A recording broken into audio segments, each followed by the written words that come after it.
চিকিৎসকদের ছাড়পত্র নিয়ে 17 দিন পর হাসপাতাল ছেড়েছেন বিএনপি চেয়ারপারসন বেগম খালেদা জিয়া।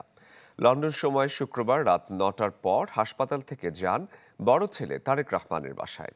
শারীরিক নানা জটিলতা ও বয়সের কারণে বিএনপি চেয়ারপারসনের লিভার প্রতিস্থাপন করা সম্ভব হয়নি। তবে লন্ডনের চিকিৎসার পর এখন অনেকটাই ভালো আছেন তিনি।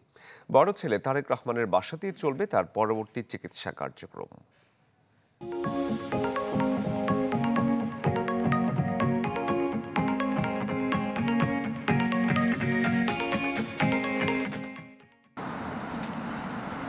বড় ছেলে তারেক রহমানের বাসায় ফেরার ঠিক 17 দিন আগে বিএনপি চেয়ারপারসন বেগম খালেদা জিয়া পাড়ি দেন 8,008 কিলোমিটার। ঢাকা থেকে এসে ভর্তি হন দ্য লন্ডন ক্লিনিকে।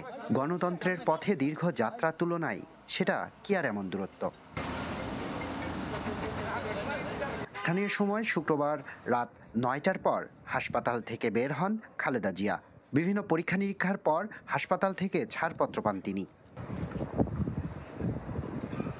শারীরিক নানা জটিলতা ও বয়সের কারণে খালেদা জিয়ার লিভার প্রতিস্থাপন সম্ভব হয়নি। তবে লন্ডনে এসে চিকিৎসার পর এখন অনেকটাই ভালো আছেন তিনি।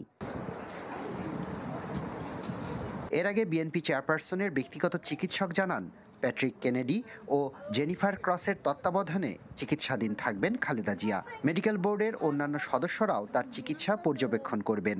যুক্তরাজ্যের নিয়ম অনুযায়ী চলবে তার চিকিৎসা।